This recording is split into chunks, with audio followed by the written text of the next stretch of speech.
Hi hello ಎಲ್ಲರಿಗೂ ನಮಸ್ಕಾರ. ಶಾಂತಿ cooking and health ಟಿಪ್ಸ್ಗೆ ಸ್ವಾಗತ. ನಾನಿವತ್ತು ಬಾಯಲ್ಲಿಟ್ಟರೆ ಕರಗುವಂತಹ ಈ ಒಂದು ಸ್ವೀಟನ್ನು ತುಂಬಾ ಸುಲಭವಾಗಿ ಹೇಗೆ ಮಾಡೋದು ಅಂತ ತೋರಿಸ್ಕೊಡ್ತಾ ಇದ್ದೀನಿ. ಬನ್ನಿ, ಹಾಗಿದ್ರೆ ಬರೀ 3 ಪದಾರ್ಥನ ಬಳಸಿ ನಾವು ಈ ಸ್ವೀಟನ್ನು ಮಾಡ್ಕೊಳ್ಬೋದು. ತುಂಬಾ ಸುಲಭವಾಗಿ ಮತ್ತು ಬೇಗನೆ ನಾವು ಇದನ್ನು ಮಾಡ್ಬೋದು.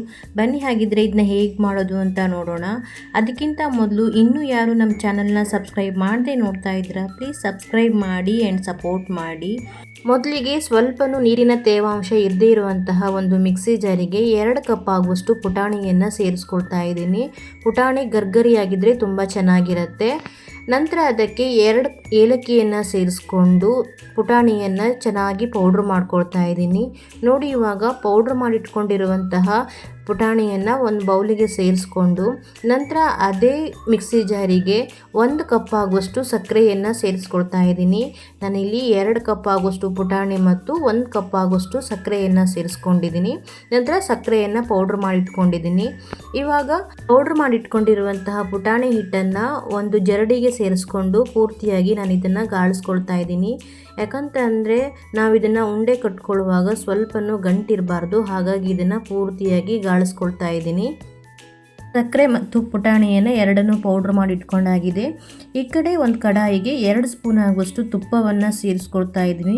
ತುಪ್ಪ ಸ್ವಲ್ಪ ಕಾದ ನಂತರ ಪೌಡ್ರ್ ಮಾಡಿಟ್ಕೊಂಡಿರುವಂತಹ ಪುಟಾಣಿ ಹಿಟ್ಟನ್ನು ಸೇರಿಸ್ಕೊಳ್ತಾ ಇದ್ದೀನಿ. ಹಿಟ್ಟನ್ನು ಸೇರಿಸ್ಕೊಂಡು ಸಣ್ಣ ಉರಿಯಲ್ಲಿ ಇದನ್ನು ನಾವು ಹುರ್ಕೊಳ್ಬೇಕು. ನೆನಪಿರಲಿ, ಯಾವುದೇ ಕಾರಣಕ್ಕೂ ಗ್ಯಾಸನ್ನು ಹೈ ಫ್ಲೇಮಲ್ಲಿ ಇಟ್ಕೊಂಡು ಹುರ್ಕೊಳ್ಬಾರ್ದು. ನಿಧಾನಕ್ಕೆ ಸಣ್ಣ ಉರಿಲಿ ನಾವು ಇದನ್ನು ಇಟ್ಕೊಂಡು ಹುರ್ಕೊಳ್ಬೇಕು. ಹುರ್ಕೊಳ್ತಾ ಮಧ್ಯದಲ್ಲಿ ಮತ್ತೆ ಬೇಕು ಅಂತಂದರೆ 2 ರಿಂದ 3 ಸ್ಪೂನ್ ಆಗುವಷ್ಟು ತುಪ್ಪವನ್ನು ಸೇರಿಸ್ಕೊಂಡು ನಾವು ಇದನ್ನು ನಿಧಾನಕ್ಕೆ ಹುರ್ಕೊಳ್ತಾನೆ ಇರಬೇಕು.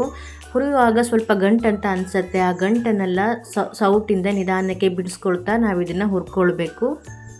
ಸುಮಾರು ಒಂದು 5 ನಿಮಿಷ ನಾವು ಇದನ್ನು ಚೆನ್ನಾಗಿ ಗ್ಯಾಸನ್ನು ಲೋ ಫ್ಲೇಮಲ್ಲಿ ಇಟ್ಕೊಂಡು ಹುರ್ಕೊಳ್ಬೇಕು. ನೋಡಿ, ಇವಾಗ ಪೂರ್ತಿಯಾಗಿ ಹುರಿದಿಟ್ಕೊಂಡಿದ್ದೀನಿ ನಾನು ಇದನ್ನು.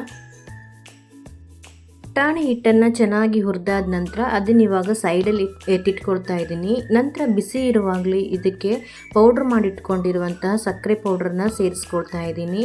ನಂತರ ಇದನ್ನು ಸೌಟಿಂದ ಚೆನ್ನಾಗಿ ಮಿಕ್ಸ್ ಮಾಡ್ಕೊಳ್ಬೇಕು. ಆ ಬಿಸಿಯ ಹಿಟ್ಟಿನೊಂದಿಗೆ ಸಕ್ಕರೆ ಎಲ್ಲ ಚೆನ್ನಾಗಿ ಕರಗಬೇಕು, ಅಷ್ಟು ಚೆನ್ನಾಗಿ ನಾವು ಇದನ್ನು ಮಿಕ್ಸ್ ಮಾಡ್ಕೊಳ್ಬೇಕು.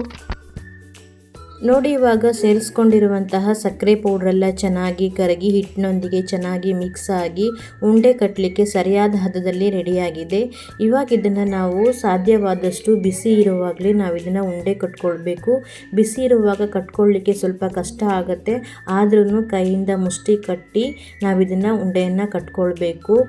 ಸ್ಟಾರ್ಟಿಂಗಲ್ಲಿ ಉಂಡೆಯನ್ನು ಕಟ್ಕೊಳ್ಳುವಾಗ ಹಿಟ್ಟು ಸ್ವಲ್ಪ ಹುಡಿ ಅಂತ ಅನಿಸುತ್ತೆ. ನಾವಿದನ್ನು ಸಾಧ್ಯವಾದಷ್ಟು ಬಿಸಿ ಇರುವಾಗಲೇ ಹಿಟ್ಟನ್ನು ಮುಷ್ಟಿ ಕಟ್ಟಿ ಚೆನ್ನಾಗಿ ಕಟ್ಕೊಳ್ತಾ ಬರಬೇಕು. ನಂತರ ಕೊನೆಯಲ್ಲಿ ಈ ರೀತಿಯಾಗಿ 2 ಕೈಯಿಂದ ಉಂಡೆಯನ್ನು ತಿರ್ಸ್ಕೊಂಡ್ರೆ ಬಾಯಲ್ಲಿಟ್ಟರೆ ಕರಗುವಂತಹ ಒಂದು ಸ್ವೀಟ್ ರೆಡಿಯಾಗುತ್ತೆ. ಅದೇ ರೀತಿಯಾಗಿ ಎಲ್ಲ ಉಂಡೆಯನ್ನು ಬಿಸಿ ಇರುವಾಗಲೇ ನಾವು ಇದನ್ನು ಕಟ್ಕೊಳ್ಬೇಕು. ನೋಡಿದ್ರಲ್ವಾ, ಬರೀ 3 ಪದಾರ್ಥನ ಬಳಸಿ ಬಾಯಲ್ಲಿಟ್ಟರೆ ಕರಗುವಂತಹ ಸ್ವೀಟನ್ನು ಎಷ್ಟು ಚೆನ್ನಾಗಿ ಮಾಡ್ಕೊಳ್ಬೋದು ಅಂತ ಹೇಳಿ. ನಾನು ಮಾಡಿರುವಂತಹ ಈ ವಿಡಿಯೋ ನಿಮಗೆ ಇಷ್ಟ ಆದರೆ ಈ ವಿಡಿಯೋನ ನಿಮ್ಮ ಫ್ಯಾಮಿಲಿ ಆ್ಯಂಡ್ ಫ್ರೆಂಡ್ಸ್ಗೂ ಶೇರ್ ಮಾಡಿ. ಹಾಗೆ ಯಾರೆಲ್ಲ ಈ ವಿಡಿಯೋ ನೋಡ್ತಾ ಇದ್ದೀರಾ, ಪ್ಲೀಸ್ ಲೈಕ್ ಆ್ಯಂಡ್ ಕಮೆಂಟ್ ಮಾಡಿ. ಹೊಸದಾಗಿ ನಮ್ಮ ಚಾನಲ್ನ ನೋಡ್ತಾ ಇರುವವರು ಸಬ್ಸ್ಕ್ರೈಬ್ ಮಾಡಿ ಆ್ಯಂಡ್ ಸಪೋರ್ಟ್ ಮಾಡಿ. ಬಾಯ್, ಹ್ಯಾಪಿ ಕುಕ್ಕಿಂಗ್. ಮತ್ತೆ ಸಿಗೋಣ ಹೊಸ ರೆಸಿಪಿಯೊಂದಿಗೆ.